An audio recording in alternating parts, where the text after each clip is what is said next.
नमस्कार दोस्तों, मैं मनोज कुशवाहा एम के नरसिंह वाला के इस यूट्यूब चैनल पर आप सभी साथियों दोस्तों का हार्दिक स्वागत एवं अभिनंदन। आप सभी विद्यार्थियों दोस्तों साथियों की तैयारी अच्छी चल रही होगी। एग्ज़ाम बहुत जल्दी शुरू होने वाले हैं 2 तारीख से। तो अपन आज के इस वीडियो में अपन बात करेंगे कि BSc nursing 6th semester mental health nursing psychiatric के ऐसे कौन कौन से कॉमन पॉइंट्स हैं, कौन कौन सी कॉमन चीज़ हैं जिनको आप कहीं पर भी लिख सकते हैं। कॉमन मैनेजमेंट क्या होता है, कॉमन एटियोलॉजी क्या हो सकती है, कॉमन नर्सिंग डायग्नोसिस क्या लिख सकते हैं, कॉमन साइन एंड सिम्टम क्या लिख सकते हैं, कॉमन रोल्स क्या लिख सकते हैं, कॉमन डायग्नोस्टिक एवोल्यूशन क्या लिख सकते हैं, कॉमन रेस्पॉन्सिबिलिटी क्या क्या लिख सकते हैं। तो कुछ कॉमन पॉइंट ऐसे हैं जिनको आप हर किसी डिजीज़ में कहीं पे भी किसी भी जगह अप्लाई कर सकते हो। क्योंकि मेंटल हेल्थ में अक्सर दिक्कत आती है बच्चों को कि इतनी सारी डिजीज़ हैं, सबके sign and symptom, aetiology, risk factor, ये सारी चीज़ें अलग अलग कैसे याद करें। यदि आपको अलग अलग याद हो जाते हैं तो अच्छी बात है। यदि अलग नहीं होते हैं तो आप इनको भी लिख सकते हो, कोई दिक्कत नहीं है। आपके अच्छे ऐसे लिखोगे तो आपके अच्छे नंबर मिलेंगे। एग्ज़ाम स्पेशल वीडियो रहने वाली है आपकी, high yielding unit wise. Video को आप अंत तक ज़रूर देखें, अन्यथा आपको नुकसान झेलना पड़ सकता है। और यदि आप हमारे यूट्यूब चैनल पर नए हैं तो चैनल को सब्सक्राइब करना बिल्कुल भी ना भूलें। साथ ही अपने दोस्तों साथियों को ज़रूर शेयर करें, जिससे हमारे द्वारा कोई भी वीडियो कंटेंट अपलोड किया जाता है तो उसका नोटिफिकेशन आपको मिल सके। आप वीडियो को अंत तक ज़रूर देखें, वीडियो काफ़ी महत्वपूर्ण रहने वाली है। और ऐसे पॉइंट हैं, इन पॉइंटों को आप अपनी कॉपी में हैंड राइट डाउन कर लें अपने हाथों से। पीडीएफ अवेलेबल नहीं करवाई जाएगी। तो चलिए अपन बात करते हैं, वीडियो को देखें लास्ट तक। अभी अपन बात करते हैं कि मेंटल हेल्थ नर्सिंग है जिसको साइकेट्रिक बोलते हैं। इसमें कॉमन इटियोलॉजी क्या क्या हो सकती हैं। इसमें कॉमन इटियोलॉजी में क्या हो सकता है, आपका जेनेटिक फैक्टर हो सकता है। जेनेटिक फैक्टर जिसको जिसको अपन फैमिली हिस्ट्री बोलते हैं। इसके अलावा एक केमिकल इम्बेलेंस, यानी कोई केमिकल्स वगैरह हैं उनका इम्बेलेंस, यानी सेरोटोनिन, डोपामाइन इनका लेवल कम होने की वजह से एक कॉमन इटियोलॉजिकल फैक्टर हो सकता है। कोई ब्रेन इंजरी है या न्यूरोलॉजिकल कोई डिसऑर्डर है तो एक ये हो सकता है। इसके अलावा है आपकी स्ट्रेसफुल लाइफ इवेंट्स हो सकती हैं। अब स्ट्रेसफुल लाइफ इवेंट में क्या हो सकता है, कोई भी लॉस हुआ है, ट्रॉमा हुआ है, यानी लॉस यानी आपका कोई प्रिय है, कोई फैमिली मेम्बर्स ख़त्म हो गया, डेथ हो गई किसी की, या कोई ट्रॉमा वगैरह हो सकता है। इसके अलावा सब्सटेंस एब्यूज़ हो सकता है एक इटियोलॉजिकल फैक्टर।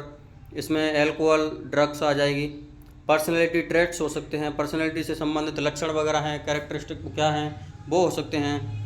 इसके अलावा सोशल एनवायरनमेंट हो सकता है। सोशल एनवायरनमेंट में क्या आ सकता है, आपकी पॉवर्टी आ सकती है और एक आइसोलेशन आता है। तो ये तो हो गया आपके कॉमन इटियोलॉजिकल फैक्टर, इटियोलॉजी क्या क्या हो सकती हैं। अब अपन बात करते हैं कॉमन साइन एंड सिम्टम, जिनको कॉमन साइन एंड सिम्टम क्या हो सकते हैं, क्लिनिकल मैनिफेस्टेशन या क्लिनिकल फीचर्स बोलते हैं अपन इनको। तो इसमें सबसे पहले हो सकता है आपका मूड चेंजेज होगा। मतलब मान लो कोई भी मेंटल डिसऑर्डर होगा तो उसमें सबसे पहले मूड चेंजेज होगा। अब मूड चेंज में क्या क्या हो सकता है, आपको डिप्रेशन हो सकता है, एंजाइटी हो सकती है, इरिटेबिलिटी हो सकती है। इसके अलावा क्या हो सकता है, आपकी जो थिंकिंग प्रोसेस है वो डिस्टर्ब हो सकती है। तो डिस्टर्ब थिंकिंग प्रोसेस, अब डिस्टर्ब थिंकिंग प्रोसेस में क्या हो सकता है, डेल्यूजन हो सकता है या हेलुसिनेशन हो सकता है। इसके अलावा क्या हो सकता है, मेंटल डिसऑर्डर होने की वजह से आपके बिहेवियर यानी बिहेवियर में चेंज आएगा आपके अंदर। तो आपके बिहेवियर चेंज हो सकते हैं। बिहेवियर चेंज में क्या हो सकता है, किसी भी पेशेंट को या फिर किसी भी बीमारी हो रही है उसको गुस्सा हो सकती है, उसके अंदर विथड्रॉल सिम्टम्स आ सकते हैं। इसके अलावा क्या होगा, ऐसा पेशेंट होगा उसके अंदर नींद कम आएगी उसको, तो स्लीप डिस्टर्बेंस हो सकता है।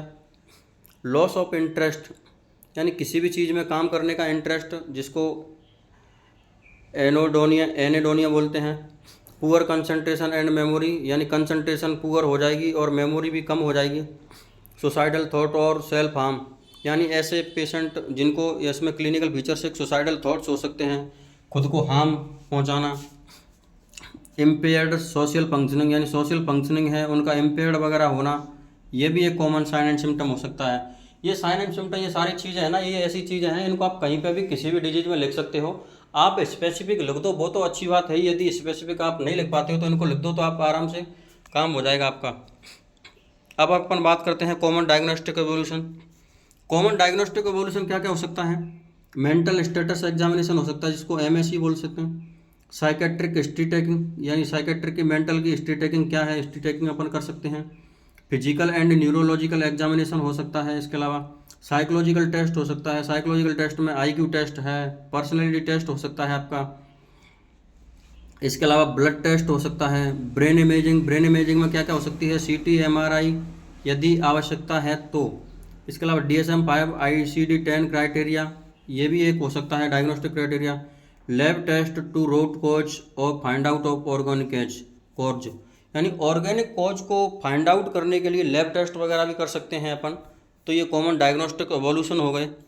इसके अलावा अपन बात करते हैं कॉमन मैनेजमेंट, अपन क्या लिख सकते हैं कि कॉमन मैनेजमेंट फार्मेकोथेरेपी में सबसे पहले अपन लिख सकते हैं एंटी डिप्रेसेंट, एंटी साइकोटिक्स।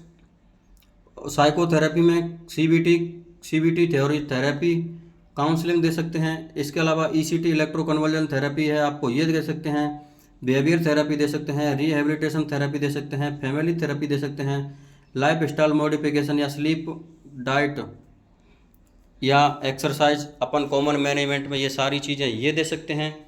अब अपन बात करते हैं कॉमन नर्सिंग डायग्नोसिस, ऐसे कौन कौन से, हालांकि नर्सिंग डायग्नोसिस हैं, इसके लिए नर्सिंग मैनेजमेंट के मैं एक अलग से वीडियो बनाऊंगा, पर फिर भी आप ये नर्सिंग डायग्नोसिस कॉमन ऐसे हैं। लेकिन आप कोशिश करें पहले प्रायोरिटी बेस्ड नर्सिंग डायग्नोसिस लिखें, उसके बाद कॉमन नर्सिंग डायग्नोसिस यूज करें।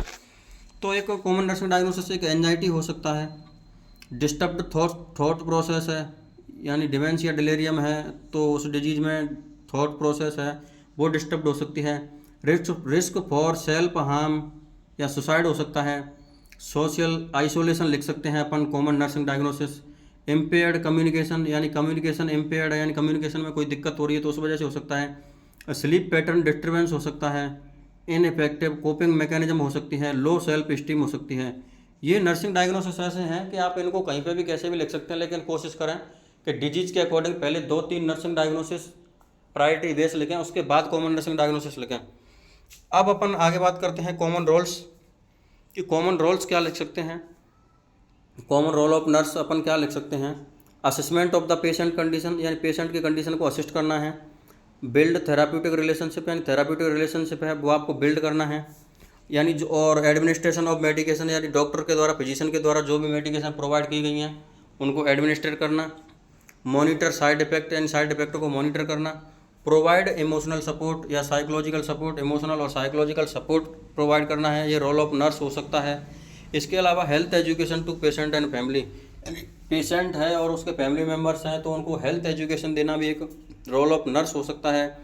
असिस्टिंग द थेरेपीज, यानी थेरेपीज को असिस्ट करना, ये कॉमन रोल ऑफ नर्स हो सकता है। इसके अलावा क्राइसिस इंटरवेंशन ये हो सकता है। अब अपन आगे बात करते हैं कॉमन नर्सिंग रेस्पॉन्सिबिलिटी क्या हो सकती है। रेस्पॉन्सिबिलिटी, नर्सिंग रेस्पॉन्सिबिलिटी अपन क्या क्या कर सकते हैं, तो एंश्योर पेशेंट सेफ्टी, यानी पेशेंट को सबसे पहले अपन एंश्योर करेंगे उसकी सेफ्टी क्या क्या है, सेफ्टी मेजर्स वगैरह यूज कर सकते हैं। मेंटेन कॉन्फिडेंशियलिटी, यानी पेशेंट कॉन्फिडेंट है या नहीं है तो उसको मेंटेन कर सकते हैं। एक्यूरेट डॉक्यूमेंटेशन, यानी डॉक्यूमेंटेशन वगैरह हैं उनको एक्यूरेट करना है। फॉलो डॉक्टर्स ऑर्डर, यानी डॉक्टर या फिजिशियन के द्वारा जो भी ऑर्डर दिया गया है उसको फॉलो करना एक कॉमन नर्सिंग रेस्पॉन्सिबिलिटी हो सकती है। इसके अलावा ऑब्जर्वेशन बिहेवियर चेंजेज, यानी बिहेवियर पेशेंट के किसी भी बिहेवियर चेंजेज हो रहे हैं तो उनको ऑब्जर्व कर सकते हैं। इसके अलावा हाइजीन को प्रमोट कर सकते हैं, सेल्फ केयर दे सकते हैं। प्रिवेंट कॉम्प्लिकेशन, यानी कोई भी कॉम्प्लिकेशन वगैरह किसी भी पेशेंट को कोई भी हो रहा है तो उनको प्रिवेंट करने का काम कॉमन नर्सिंग रेस्पॉन्सिबिलिटी हो सकती है। इसके अलावा मेंटेन थेराप्यूटिक एनवायरनमेंट, तो थेराप्यूटिक एनवायरनमेंट को मेंटेन करना ये भी हो सकता है। तो ये रही सारी बातें, ये सारी चीज़ें उम्मीद करता हूँ आपको सारी चीज़ें समझ में आई होंगी। यदि किसी विद्यार्थी दोस्तों साथियों को फिर भी किसी भी प्रकार का कोई भी डाउट है तो आप YouTube चैनल पर कमेंट कर दें, आपकी समस्या का समाधान किया जाएगा। और आप वीडियो को ज़्यादा से ज़्यादा लाइक करें, कमेंट करें। तब तक के लिए मिलते हैं नेक्स्ट वीडियो में। धन्यवाद।